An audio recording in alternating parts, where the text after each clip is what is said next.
पश्चिम बंगाल में चल रही एसआईआर प्रक्रिया अब निर्णायक मोड़ पर पहुंच गई है।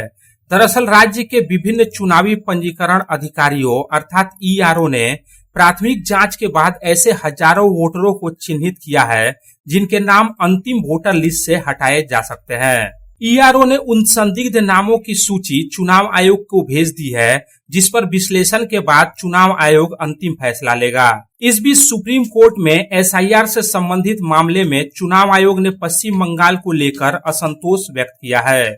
चुनाव आयोग ने अपने हलफनामे में स्पष्ट किया है कि पश्चिम बंगाल में एसआईआर प्रक्रिया को पूरा करने में बाधाओं का सामना करना पड़ रहा है। यहाँ बता देना जरूरी है कि वर्ष 2024 के नवंबर से पश्चिम बंगाल समेत देश के 12 राज्यों और केंद्र शासित प्रदेशों में एसआईआर की प्रक्रिया शुरू की गई थी।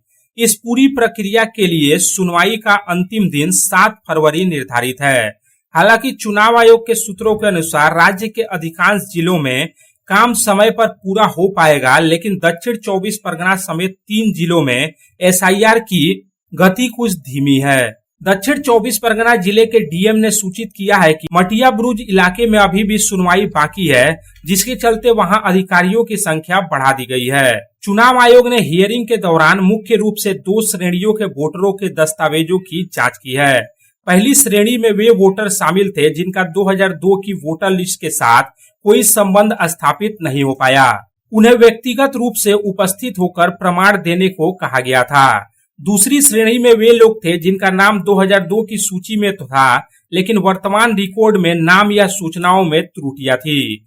ईआरओ, एईआरओ और बीएलओ की उपस्थिति में हुई इस प्रक्रिया में उन लोगों के नाम हटाने की सिफारिश की गई है जो नोटिस के बावजूद उपस्थित नहीं हुए या जिनसे संपर्क नहीं हो पाया।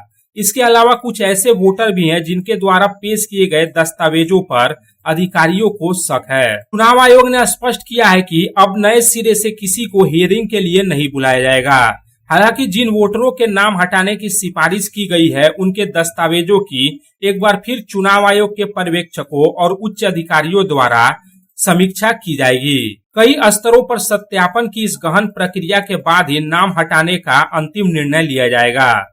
चुनाव आयोग आगामी 14 फरवरी को अंतिम वोटर लिस्ट प्रकाशित करने जा रहा है, जिससे यह साफ हो जाएगा कि पश्चिम बंगाल में वोटरों की वास्तविक स्थिति क्या है। Bureau report, public times. Raniganj শহরের এনএসবি রোডে অবস্থিত সুসজ্জিত এবং মনোরম পরিবেশে অতিথিদের পরিষেবার জন্য তৈরি অতিথি in hotel and restaurant. Hotel অতিথি ইন পরিষেবায় থাকছে অত্যাধুনিক সুবিধাযুক্ত এসি রুম। অতিথি ইনে পকেট ফ্রেন্ডলিতে আপনি পাবেন single and double bedroom. Festival সিজনে থাকছে স্পেশাল ডিসকাউন্ট। তাই উৎসবে অনুষ্ঠানের যে কোনো দিন পাশেই পাবেন হোটেল অতিথি in, metro plaza, NSB road, Raniganj, Muthoot finance building. যোগাযোগ করুন এই নাম্বারে 7872933666 এবং 9434133666।